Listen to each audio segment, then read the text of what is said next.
то ответ России будет незамедлительным и приведет вас к таким последствиям, с которыми вы в своей истории еще никогда не сталкивались. They are intimidating us with the usage of nuclear weapons. Today, humanity is just one misunderstanding, one miscalculation away from nuclear annihilation. महाशक्तियां Ukraine में वर्चस्व की लड़ाई में हैं। Опасность серьезная, она реальна, ее нельзя недооценивать. The fundamental role of U.S. nuclear weapons is to deter nuclear attacks on the United States, on our allies and partners. They are bragging that they can destroy with nuclear weapons not only a certain country but the entire planet.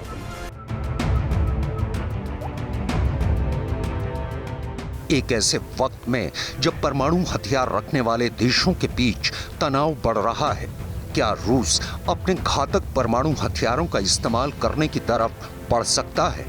Putin के परमाणु शस्त्रागार में अब तक का सबसे बड़ा हथियार है, दुनिया का अब तक का सबसे बड़ा nuclear device, the Tsar Bomba, the emperor of bombs.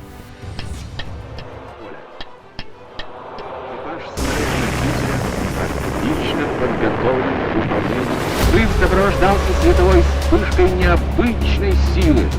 30 अक्टूबर 1961 कोल्ड वॉर का चरम और सोवियत नेता निकिता खुर्शेव ने पश्चिम को एक चेतावनी दी।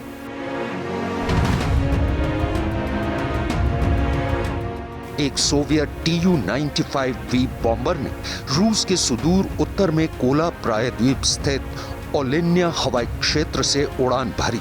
मेगा बॉम्ब के फ्लैश के असर को कम करने के लिए चमकीले सफेद रंग में रंगा हुआ विमान अपने टारगेट पॉइंट बेरेंट्स सी में एक कम आबादी वाले द्वीप समूह नोविया ज़मालिया पर पहुंचा। पायलट अपने बॉम्बर को 34,000 फीट की ऊंचाई पर सोवियत टेस्टिंग रेंज मित्युशिखा खाड़ी में लाया। उसके बाद एक और मॉडिफाइड Tu-16 था। इतिहास बनाने वाले विस्फोट को फिल्माने के लिए विशालकाय बम एक पैराशूट से जुड़ा था, जिसका मकसद उसके गिरने और धमाके में देरी करना था, जिससे कि पायलट को उसकी रेंज से बाहर जाने के लिए पर्याप्त समय मिल सके। फिर भी इस सोवियत क्रू की जिंदगी दांव पर लगी थी। केवल 50% संभावना थी कि वो जीवित रहेंगे। वो अपनी मंजिल पर पहुंच गए, ताले खोले और अपना घातक सामान गिरा दिया।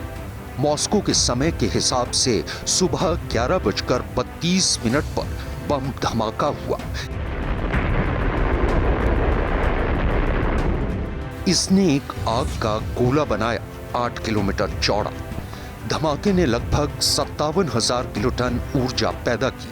ये इतना तीव्र था कि फ्लैश 1000 किलोमीटर दूर से देखा जा सकता था। ग्राउंड जीरो से 55 किलोमीटर दूर एक निर्जन गांव सेवर्नी लगभग समतल हो गया। इस दायरे में सभी इमारतें पूरी तरह से नष्ट हो गईं। सैकड़ों किलोमीटर के दायरे में खिड़कियां टूट गईं। रेडियो एक्टिव फॉलआउट को कम करने के लिए जमीन से 4 किलोमीटर ऊपर बम का विस्फोट किया गया था, लेकिन फिर भी विस्फोट के नीचे की जमीन भीषण गर्मी से जल गई थी। चट्टानें राख में बदल गईं। धुएं का अंबार लगभग 65 किलोमीटर की ऊंचाई तक पहुंच गया। विस्फोट के बाद पैदा हुई शॉक वेव इतनी बड़ी थी कि इसने धरती का 3 बार चक्कर लगाया। जमीन पर धमाके से इतनी गर्मी थी कि धमाके वाली जगह से 100 किलोमीटर दूर भी इसने 3rd डिग्री की गर्मी पैदा कर दी। और भले ही वॉरहेड का जमीन से ऊपर विस्फोट किया गया था, फिर भी इसने एक मजबूत भूकंपीय लहर पैदा कर दी, 5 से ज्यादा की तीव्रता के साथ। एक सोवियत कैमरामैन ने इस धमाके को कुछ इस तरह बयां किया। विमान के नीचे और दूर के बादल शक्तिशाली फ्लैश से जगमगा उठे। हैच के नीचे प्रकाश का समुद्र फैल गया और बादल भी चमकने लगे और पारदर्शी हो गए। उस वक्त हमारा विमान 2 बादलों की परतों के बीच से उभरा और नीचे के अंतराल में एक विशाल चमकीली नारंगी गेंद उभर रही थी। ये गेंद जुपिटर की तरह शक्तिशाली थी। धीरे धीरे और चुपचाप ये ऊपर की ओर रेंगती रही। बादलों की मोटी परत से टूटकर ये बढ़ती ही गई। ऐसा लग रहा था मानो पूरी पृथ्वी उसमें समा जाएगी। यह दृश्य शानदार, अवास्तविक और अलौकिक था।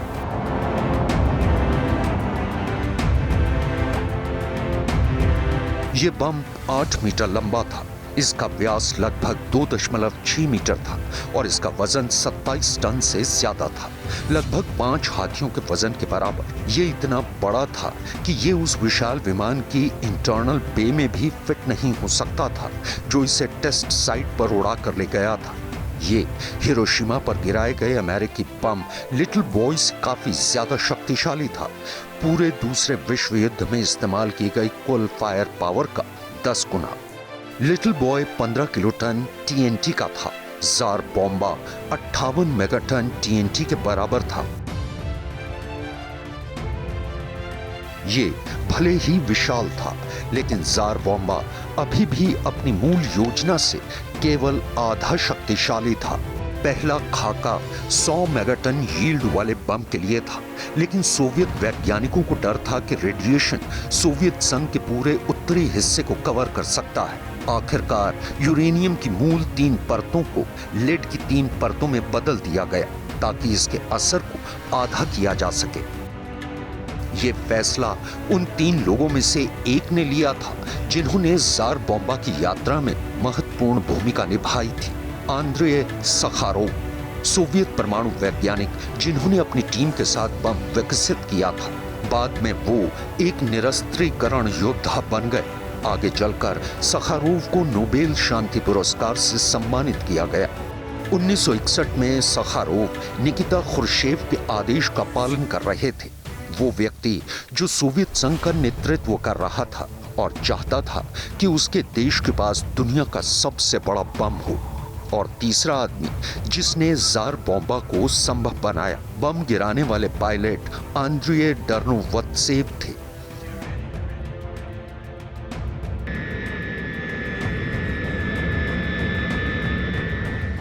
डर्नोवत्सेव ने जो बम गिराया था वो उसके फटने से पहले अपने विमान को लगभग 45 किलोमीटर उड़ाने में कामयाब रहे, लेकिन धमाके ने फिर भी उनको झटका दिया।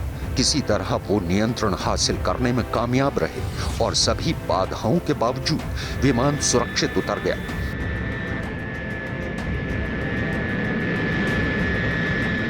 डर्नोवत्सेव को बाद में लेफ्टिनेंट कर्नल के पद पर प्रमोट किया गया और वो सोवियत संघ के हीरो बन गए। जार बॉम्बा का एक स्पष्ट मकसद था, पश्चिम जब सोवियत तकनीक की ताकत देखे तो कांप जाए। 1947 में कोल्ड वॉर शुरू होने से पहले ही दुनिया के सबसे विनाशकारी हथियार को हासिल करने की होड़ शुरू हो चुकी थी। अमेरिका ने पहले ही 1945 में दुनिया का पहला परमाणु परीक्षण कर लिया था और उसी साल अगस्त में उसने हिरोशिमा और नागासाकी पर 2 परमाणु बम गिराकर दूसरे विश्व युद्ध को खत्म कर दिया।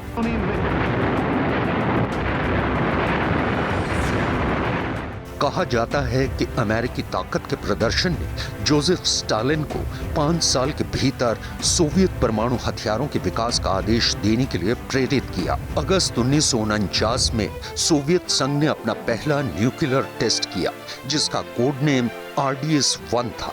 ये टेस्ट मौजूदा कजाकिस्तान में सेमीपालाटिन्स्क टेस्ट साइट पर किया गया था।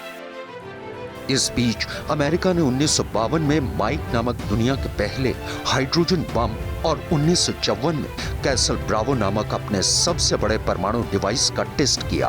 कोल्ड वॉर ने परमाणु हथियारों की होड़ को एक तरह का रास्ता दे दिया था। सोवियत वैज्ञानिक भी हाइड्रोजन बम विकसित करने का काम कर रहे थे और 1955 में अपना पहला विस्फोट करने में कामयाब रहे। लेकिन निकिता खुर्शेव ने एक कदम आगे बढ़कर अब तक का सबसे शक्तिशाली बम बनाने का आदेश दिया। इसका कोड नेम इवान या वान्या होना था। ज्यादातर सोवियत वैज्ञानिक जिन्होंने दुनिया का सबसे बड़ा बम विकसित किया, आंद्रे सखारोव सहित, उन्होंने इसे बस बड़ा बम कहा। खुर्शेव ने इसे कुज़काज़ मदर कहा, जो एक रूसी फ्रेज है जिसका अर्थ है एक सबक जिसे आप कभी नहीं भूलेंगे। अमेरिकियों ने जिन्हें खुर्शेव स्पष्ट रूप से निशाना बना रहा था, बस इसे जो 111 कहा, लेकिन आखिरकार इसे इस नाम से जाना गया, ज़ार बॉम्बा या फिर बमों का राजा।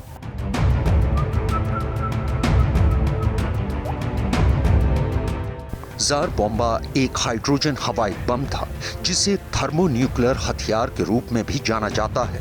परमाणु बम का एक ज्यादा एडवांस्ड और शक्तिशाली वर्जन। परमाणु बम ज्यादातर मामलों में यूरेनियम या प्लूटोनियम का इस्तेमाल करते हैं, वहीं हाइड्रोजन बमों को हाइड्रोजन के अतिरिक्त आइसोटॉप्स की जरूरत होती है जिन्हें ड्यूटेरियम या ट्रिटियम कहा जाता है। नतीजे के तौर पर विस्फोट का कारण बनने वाली प्रतिक्रिया भी अलग होती है। परमाणु बम विखंडन पर निर्भर करते हैं, एक ऐसी प्रक्रिया जिसमें यूरेनियम या प्लूटोनियम का कोर संकुचित होता है जो बड़ी मात्रा में ऊर्जा छोड़ने से पहले कई हिस्सों में विभाजित हो जाता है। दूसरी ओर हाइड्रोजन बम न केवल विखंडन से ऊर्जा का इस्तेमाल करते हैं बल्कि संलयन से भी करते हैं, जिसमें विस्फोट और ज्यादा खतरनाक हो जाता है। असल में इसके निर्माता अंद्रेय सखारोव ने ड्यूटेरियम की परतों, हाइड्रोजन के एक आइसोटोप और यूरेनियम को ऑल्टर करते हुए स्लोइका पद्धति का इस्तेमाल किया।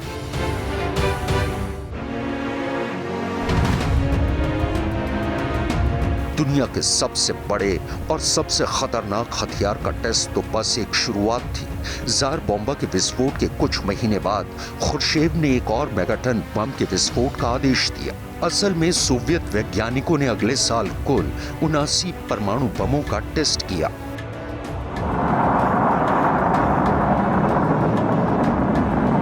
उधर अमेरिका भी खुद को रेस में बनाए रखने की कोशिश में था। उदाहरण के लिए मार्शल द्वीप समूह में उसका परमाणु परीक्षण कुछ ऐसा है जिसके लिए अमेरिका अभी भी भरपाई कर रहा है। 1946 और 1958 के बीच अमेरिका ने 7000 हिरोशिमा बमों के रेडिएशन में मार्शल द्वीप समूह को ढक दिया। 7 miles into the sky, the awe-inspiring cloud billows and surges. इस रेस के बीच दुनिया को कहीं ना कहीं एक लगाम लगानी थी और उसने 1963 में ऐसा किया जब ज़ार बॉम्बा विस्फोट के 2 साल बाद दो महाशक्तियां जमीन के ऊपर के सभी परमाणु टेस्ट पर प्रतिबंध लगाने के लिए सहमत हुईं। 1963 में अमेरिका, यूके और सोवियत संघ ने आंशिक परमाणु परीक्षण प्रतिबंध संधि पर भी हस्ताक्षर किए, जिसने वातावरण, आउटर स्पेस और पानी के नीचे परमाणु परीक्षणों को प्रतिबंधित कर दिया। इन सालों में यूएसएसआर और अमेरिका ने बड़ी संख्या में परमाणु बमों का परीक्षण जारी रखा। 1949 और 1990 के बीच सोवियत संघ ने 715 परमाणु परीक्षण किए और अमेरिका ने 969। सोवियत संघ ने इन परीक्षणों को अपनी सीमाओं के भीतर किया, जबकि अमेरिका ने कई विदेशी परीक्षण स्थलों का इस्तेमाल किया। कई सालों के प्रयोगों, परीक्षणों और विस्फोटों के बाद सोवियत संघ ने 1990 में अपना आखिरी परमाणु टेस्ट किया। वहीं अमेरिका ने ऐसा 1992 में किया।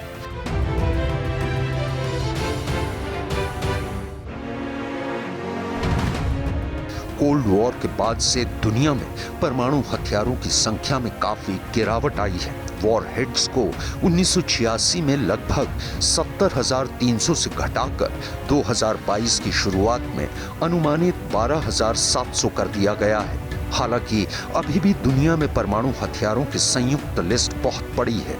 2022 में 9 देशों के पास 12,705 परमाणु हथियार होने का अनुमान है। सभी परमाणु हथियारों का लगभग 90% हिस्सा रूस और अमेरिका के पास है। इनके पास 5-5 हजार से ज्यादा परमाणु हथियार हैं। दुनिया में परमाणु हथियारों की कुल संख्या घट रही है, लेकिन पिछले 30 सालों में कमी की रफ्तार धीमी हो गई है। दुनिया के 12,700 परमाणु हथियारों में से 9,400 से ज्यादा मिसाइलों, विमानों, जहाजों और पनडुब्बियों द्वारा इस्तेमाल के लिए सैन्य भंडार में है। रूस ने 2020 में दुनिया के सबसे बड़े परमाणु विस्फोट का क्लासिफाइड फुटेज जारी किया। रूसी एटॉमिक इंडस्ट्री की 75वीं वर्षगांठ के मौके पर, और ये शायद एक संकेत था रूस की ओर से अपनी ताकत दिखाने का।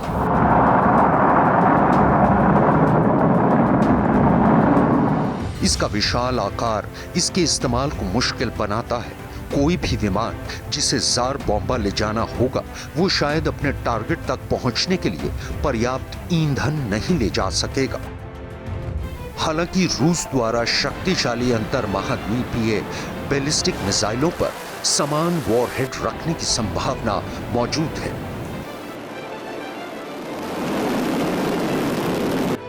कोल्ड वॉर खत्म होने के 30 साल बाद अमेरिका और रूस एक बार फिर यूक्रेन को लेकर आमने सामने हैं। दोनों परमाणु हथियारों से लैस हैं, और जहां परमाणु हथियार मौजूद हैं वहां परमाणु युद्ध की आशंका भी बनी रहती है। और पुतिन के शस्त्रागार में दुनिया का सबसे बड़ा परमाणु बम है।